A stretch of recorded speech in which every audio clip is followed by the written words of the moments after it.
All right, everybody, this is the baseball fight, the amazing, spectacular, terrific, the great one, the people's champion.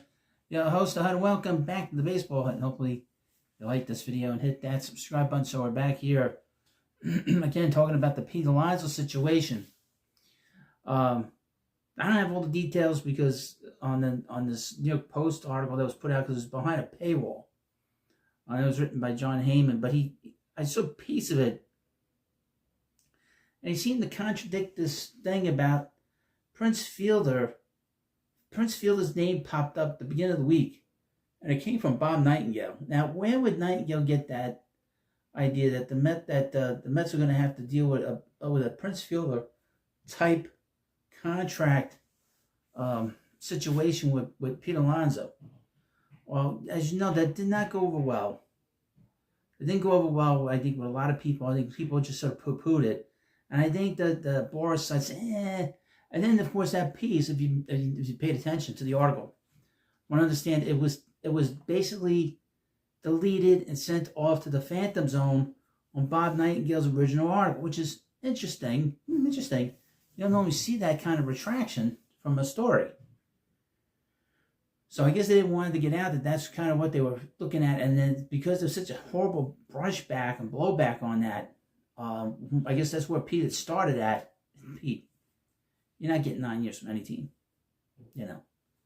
And but anyway, these different alternatives to Pete Alonso, quite frankly, one is pretty good. The other one's terrible. Where should we start? Let's start at the terrible one, which I don't think this is a great idea.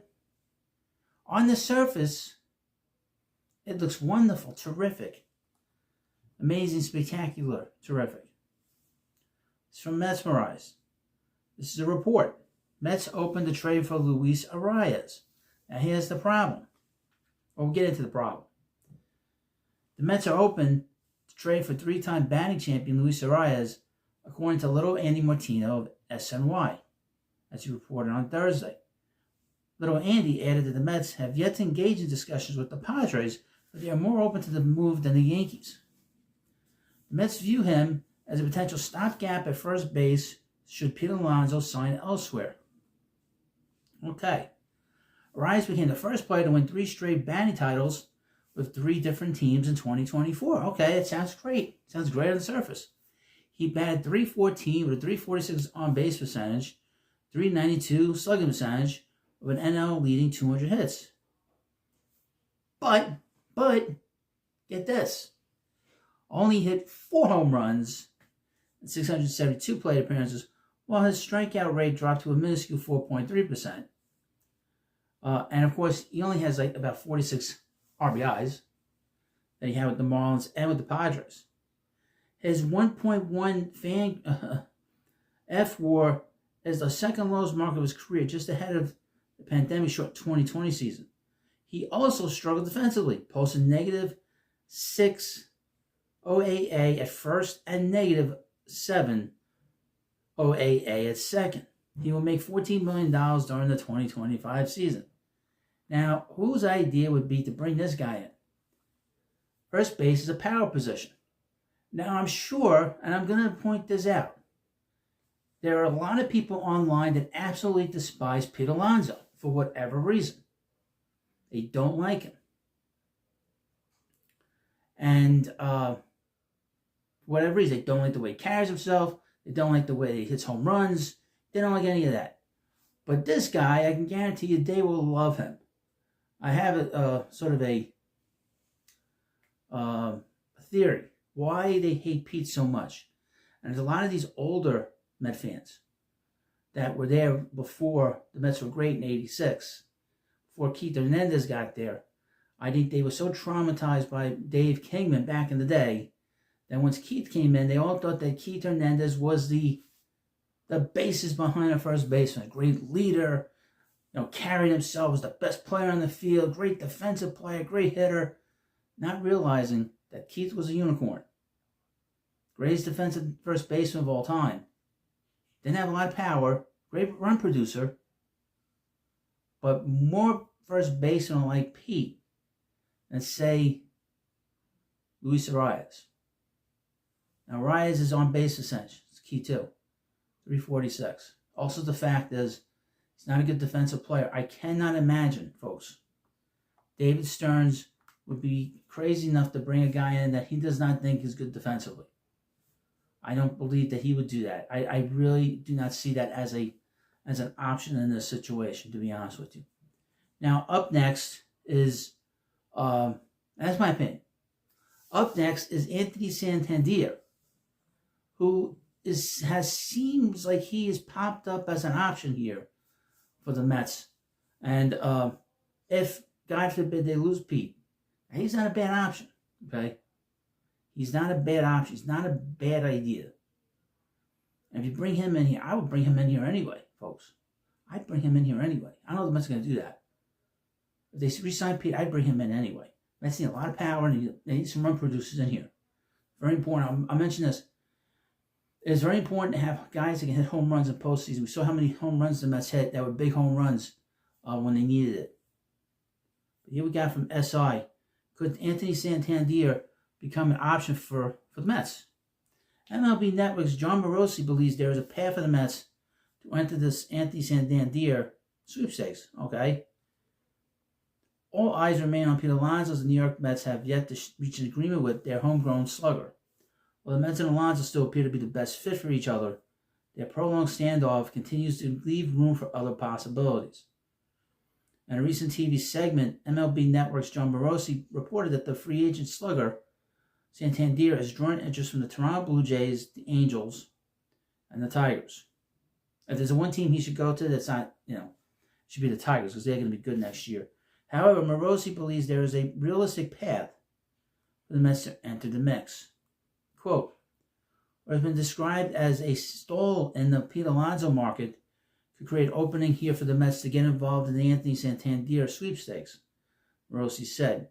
He clarified the Mets are not currently considered frontrunners for him, nor is he aware of any serious discussion between the two sides. However, he noted that the Mets appear open to adding one more significant bat. And if Alonso signs elsewhere, Santander could be a viable option. Interesting. Isn't that interesting? Santander, who is 30, is coming off a career year for the Baltimore Orioles. Slashing 235, 308 on base percentage, 506 slugging percentage, with 44 home runs and 102 RBIs, and 155 home runs. Became the 8th switcher in MLB history to hit 40 or more home runs in a season, joining legends like Mickey Mantle and Chipper Jones. They think they would have mentioned Carlos Beltran in this.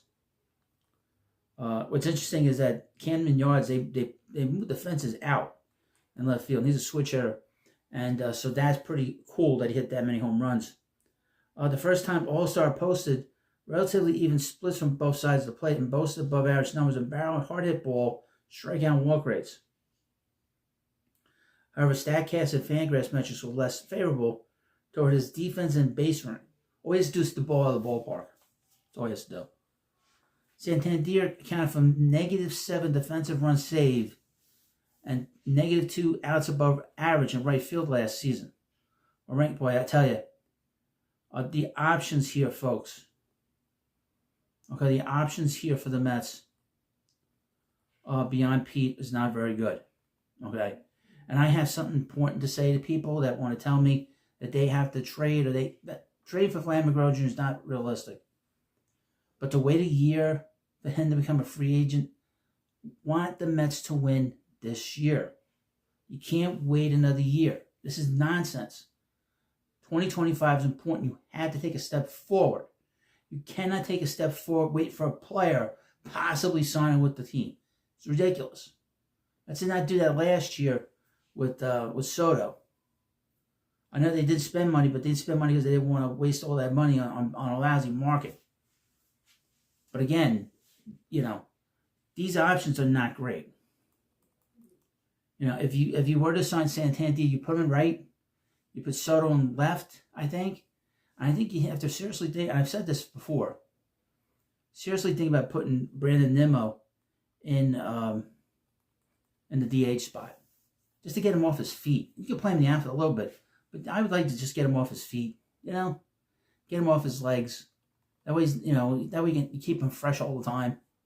He plays hard all the time. He's always running down the first. Give the guy a break. I like to see the Mets do that. But that's a major issue, is the defensive issues with some of these players. You can't have Arraez in here. If defense is so important to David Stearns, and he has said that multiple times, you can't make a trade for Santander. You can't make a trade for Arraez, and you can't sign Anthony Santander if they're so bad and poor defensively. You can't do that. It's so very important to have a team that can catch the ball. Pieline's not the best first baseman, but he hits everything. If you throw it at him, he'll catch it. He's great at I thought he had a very good defensive year, especially the last 2 months of last year. But again, Pete has to sign. That's the perfect player, the perfect spot. And if you want to bring another bat, it gives you that option. But you don't want to hurt your defense along the way. Now, I would mention, which would be interesting, is maybe you re-sign Pete, you put Nemo at DH anyway, and you move Soto to left, and you figure out maybe bring in a right fielder. Just hold on to Starling Marte for the moment. I don't know, but I think that's what's great about the Mets and their off seasons. They're open to everything. They can do anything they want at this point. So that's what it's like being a Mets fan now. There's nothing unrealistic. There's nothing delusional about it. People said that to me many years. I'm delusional about the Mets. I'm not. Believe me. I know the ball club, and I know you know it too. Mets are open to do anything. Now, I would mention, never mind. Anyway, we have memberships on the channel, and hopefully become a member. Again, some people are having a very difficult time becoming a member. I don't understand it. It's easy. It's so easy. I don't know what the issue is. It's not on my end. Nothing for me to fix. But again, I want to improve the equipment here, and I need your help. If you back the channel as a regular member, I can use that money every month to get myself a brand new computer with a different sound system and a different picture. So please help me out. And again, please subscribe to the Baseball Hut. Have a good day, and I'll see you later.